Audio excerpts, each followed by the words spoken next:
When I said women, what does that mean? In general, women could be bought and sold. There's a verse in the Quran. There's a verse in the Quran, chapter 4, verse 19. You say they had rights, but they still use concubines and stuff during those times. Who? During that era, after defeating another army, they used the women as concubines. No different to what ISIS are doing now, anyway. I mean, why do you think ISIS? Why does ISIS come into our discussion? No, I'm just saying, like a lot of the things. No, amazingly, what happens nowadays, it is very unfair to bring ISIS into every discussion on Islam. ISIS only came about when? Yeah, about 5-6 years ago. No, less than that. Okay, but yeah. I mean, wait. Now we agree that ISIS only came around. Yeah, 5-6 years ago. What do you have to say for 1,000 years of Islamic civilization? No, but we're talking about ISIS theology, not that they came. I'm saying to send them to hell. Yeah. I'm saying, what do you have to say about 1,000 years of Islamic civilization? Yeah, but Islamic libraries, hospitals, universities, coexistence, peace, justice, protection for Jews and Christians. What do you have to say about that? Ottomans, then the Umayyads in Spain, and then the Ayyubids. Armenians, if I remember correctly. Oh, when was that? When was that? About 100. So you ignored 5 centuries of Ottoman history, I mean, and you jumped to Armenian genocide. You're being very selective. No, I'm not being selective. You are. No. I'm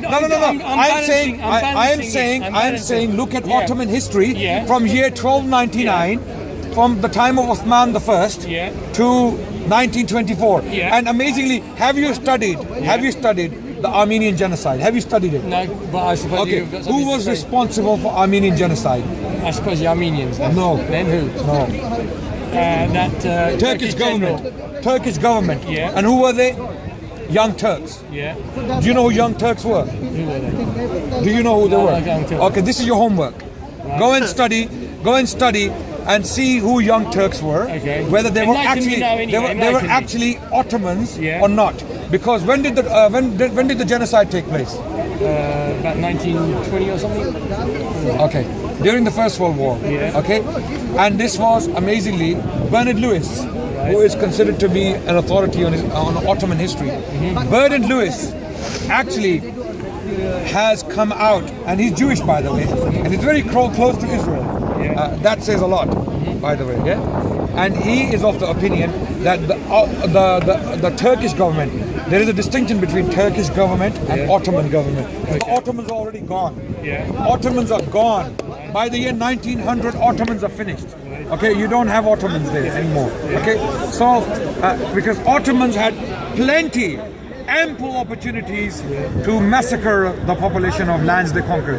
Did they do it? But they were genetically the same No. people anyway. The fact that you mention Armenians, you obviously have no other examples to give yet. No, okay. There may be examples. There may be, but what I'm trying to do is just balance, because you were saying, oh, they did this good, this good. I'm just saying that, look, Young Turks were a bunch of secular activists who effectively got rid. No problem. Let me intrigue. Let me cause some intrigue so you can go. Young Turks were a bunch of secularist activists who effectively removed the Ottoman Caliphate from its place. So, if anything, Ottomans were the victims, not the aggressor here. If the blame goes to the Turkish government, it goes to Young Turks. But Bernard Lewis even disputes that. He goes, it was not the government policy, it were the people, the Turkish people in the countryside, who started to attack Armenians because the Armenians were siding with Russia. So that's why Armenians were treated that way, which is wrong, which is not the Islamic policy. Islam does not under any circumstances allow indiscriminate killing, even in war. The Prophet Muhammad and his teachings are very, very clear that even in war, do not cut trees, do not scatter beehives, do not kill animals unless you're going to consume them for food, do not destroy buildings, do not demolish churches and monasteries, okay? Do not kill women, do not kill children, do not kill the elderly, do not kill monks and priests who are living in the monasteries. And the list goes on. And all of this comes from the Prophet. If we have clear-cut teachings of the Prophet, peace be upon him, sallallahu alaihi wasallam, why do we need to bring ISIS up every time we talk about Islam? No, because obviously they believe that they're following the tradition. So did the KKK. So did the KKK. So did the communists. communists believe they are atheists, Yeah. right? And they're doing it for atheism, Well, right? communism is an ideology, basically. So Yeah, you can't atheistic, just say- an atheistic ideology, right or wrong? It Yes. comes from No, it's somewhere, an isn't it? Atheism is not an ideology. You know, so Okay. communism, socialism, they're all ideologies, and Okay. most of all ideologies they tend to be sort of going one direction. Extreme, isn't it? Extremism. Okay, no problem. Yeah. No problem.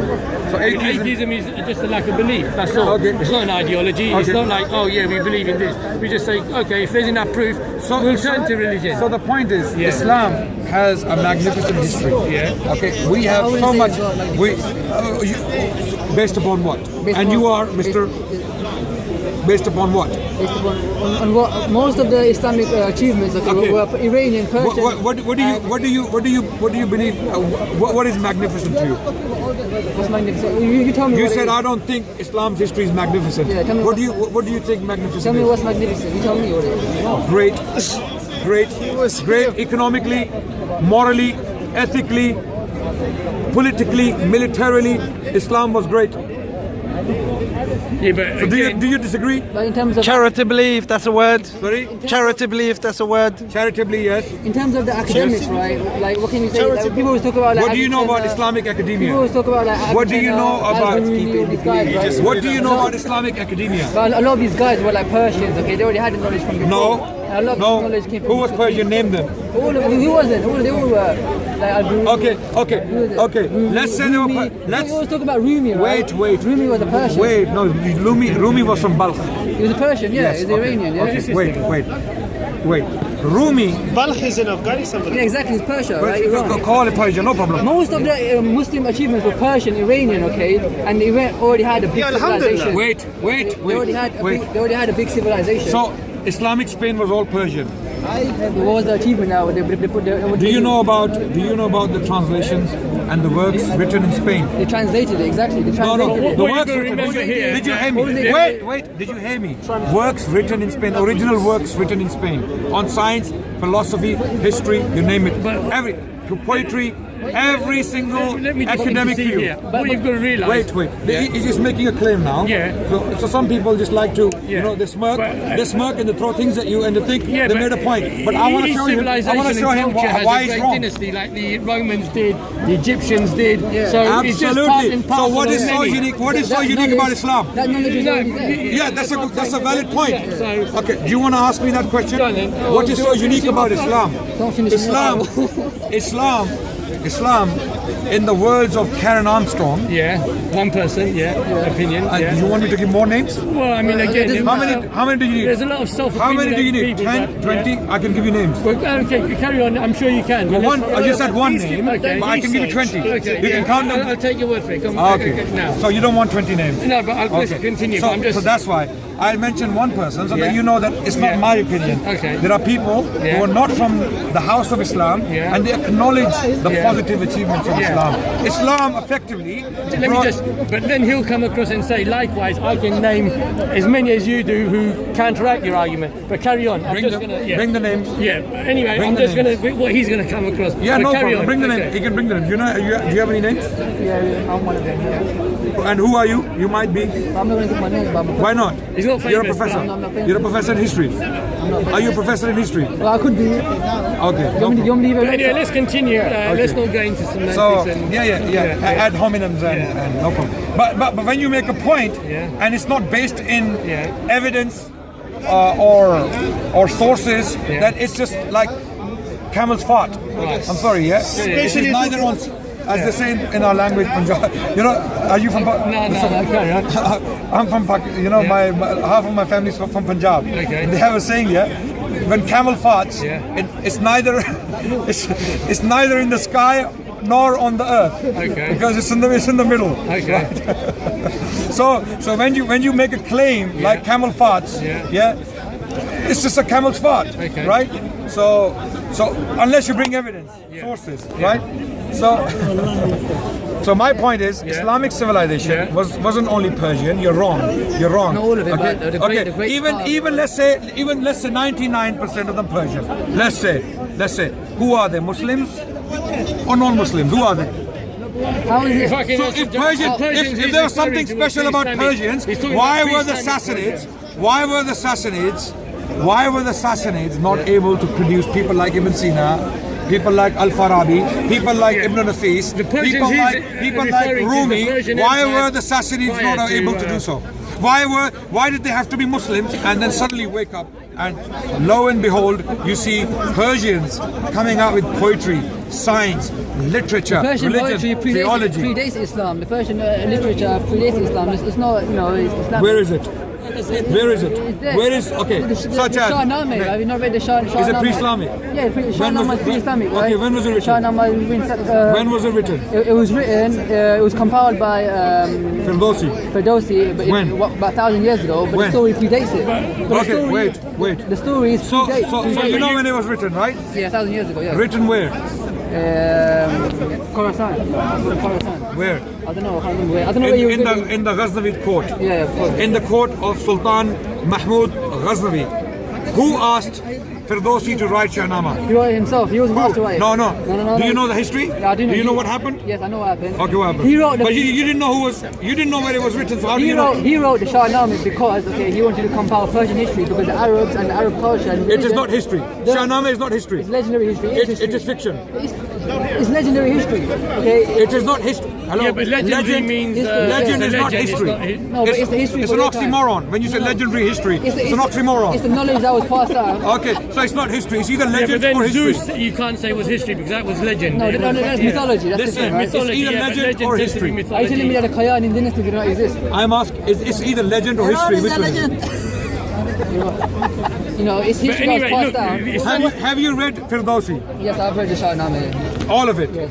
Okay, so give me one example, one story. Whose story have you read? I've read about the Qayyanian dynasty in Afghanistan or wherever it was. No, Shahnameh. Which story have you read in Shahnameh? You've read the I Shahnameh. read the whole book. Sohrab and Okay, is Sohrab Brother, he's wasting your time on Exactly, I know. Seriously. So the point is, we understand that this gentleman is just throwing things in the middle without any substance. Right, okay. So we move on. Okay, because it's Islamic civilization. Islamic civilization. So Muslim civilization does not begin in 2011 when ISIS comes to rise. Okay, Islamic civilization started in the 6th century with the advent of the Prophet and the Quran. Okay, the Quran was revealed.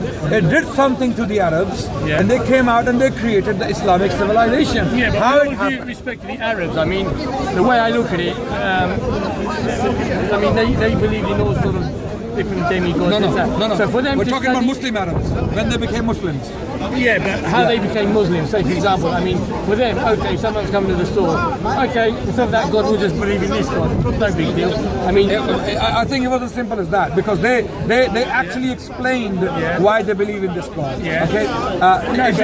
Have you read some of the sentiments? First of all, now for those people to be believing in some other form of demigod or whatever, No, there's no demigod they believe in. or some idol worshipping or whatever the Arabs used to do at that point of time, because they were all idol worshippers. So Not you all. cannot, Not all. well, most of them anyway. Well- So for them, I mean, if it was very simple for them to stay believing some idol as a god, it won't need great sort of cognitive thing to them believing. So why did they fight Muhammad? What? Why did they fight Muhammad? Why did they try to kill him for 20 years? Because he was upsetting them, I suppose. Upsetting them. Yeah. Why? Because something to do with So if it was only the matter of believing in one idol or the other idol, why did No, they didn't try and kill him. Why did they have His to own kill him? tribe, his uncle was protecting I'm talking him. to him, sorry. His uncle was protecting him that's though. it.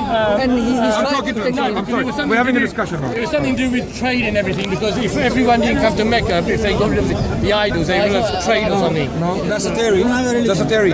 But why would they come out of Mecca to attack Medina? I don't know. Hey? Why did they come out of Mecca to attack Medina? Because they saw him, perceived him as a threat with his Threat to what? to their way of living. He was politically insignificant. Yeah, He but was so weak that they besieged him. obviously they did perceive him as a threat, otherwise they wouldn't have bothered, would they? Why? What was the threat? I'm not a historian, but So the new could be- faith, the Yeah. new faith Yeah. did pose not only a religious, seems like political, an or economic threat. It posed an existential threat to them, right? Yeah, because say for example, if I was head of a tribe, I believe in God, this God, I had power. Now, if someone else is saying, you come across and say, no, I'm the prophet, and all these should just believe in me, then I lose my power. So I'm going to go against you. Would you, okay, if you didn't have firm belief in something, sorry, you can go. If you believed in something, let's say, if you don't have a firm belief in something, you just change one bicycle to another bicycle, No, but they one tend car to to follow another their car. tribal leader, don't they? Okay, so they would fight and die for the tribal leader. Yeah, I mean, that's what they used to do at the time, remember? Right. Okay, so they would simply go out and fight the Romans and the Persians just because they love the tribal leader. Well, I mean, people still do it. They join the military. No, they don't. They don't. Of course they do. I No. mean, you look at and they die of depression. You know the American army? Yeah. Those who've been to Iraq? Yeah. You know the suicide rate? Yeah, I know. Okay, so why were Muhammad's companions not committing suicide? Yeah. If you know why these people are committing suicide? Because they don't know why they're there. They don't know why they have to kill children and women and bomb civilian areas. They don't know. But Muhammad's companions did no such thing. They believed that they were fighting for a just cause, and they established peace and justice in the land. And that's why they were so happy. And that's why they kept going as far as southern France and northern China and down India in Sindh. Okay, within Muhammad died, peace be upon him, in 632. 732. Exactly a century later. Same reason as the Christian Crusaders went across and looted Jerusalem, I suppose, because it was their faith in their... No. So you cannot make the same analogy The there. Crusaders. The Crusaders barbecued Muslim because they were hungry and dogs. Muslim didn't do that. That's the difference. Well, that's Marathon Oman. Yeah, Marathon Oman. It's one incident where the Crusaders they cooked people and ate them. Yeah, Muslims didn't do anything like that. Okay, Muslims had principles. They could not go and cause indiscriminate destruction. Okay, amazingly, even archaeology highlights the point that Muslims, when they took cities, they flourished. They started city of Jerash, for example. Jerash in Jordan. Okay, it was a Greek city. Then it became a Roman settlement, and then it became a Christian settlement, and then the Muslims, the Umayyads, established their center in Jerash. It's still there. Archaeologists have studied that in the Muslim period, the economy of the city boomed. It exploded. You know, people became very prosperous, and we're talking about Jews and Christians and Muslims. Okay? And Muslims were the minority, by the way. Muslims were the minority, ruling class. They were only ruling, and the masses were Christians mostly, right? And they became prosperous after Muslims had taken these cities. So the claims of devastation you hear from Islamophobes or Islam haters, such as Robert Spencer and people like that, who's teaching the American military amazingly, you know, these are all lies. These are all lies. So the bottom line is, when you study history objectively, you come to realize that there is a lot of people don't understand. You know, there's a lot of people don't understand. But I'm sure and they make assumptions there'll be and other claims. historians who'll be looking at it from a different perspective. Bring them up. I'll have to look it up, because I'm not going into the history. So when okay, it depends what you want. Do you want objectivity, or you want account of you to my view? We want the truth. Thank you. Okay, so for that you go and study academics. Okay, what academics are telling us, that when Muslims took these settlements, they flourished. We do not see any signs of devastation in archaeology. In archaeology, we do not see signs of devastation. Okay, in Spain, in the Middle East, and in Central Asia. When Muslims went into Central Asia, because I'll tell you why I know these things. One of my teachers from SOAS, from School of Oriental and African Studies, is Hugh Kennedy, and he has conducted archaeological work in Central Asia. And one of his students, her name is Fanny Bassad. She is French. She's a French archaeologist. She did archaeology in Jerash. Okay? And both concluded that after the Muslims took these cities, these settlements, they flourished economically, and people prospered. And they can tell from different sides. You know, they have different ways of assessing pottery and how buildings were constructed and how people lived, and their food. Even from the food, they can tell whether they were happy or not. You know, the quality of the food. Yes. Archaeologists, they conduct very delicate work, and they come up with these conclusions. So then, archaeology is in favor of Islam, by the way. Yeah.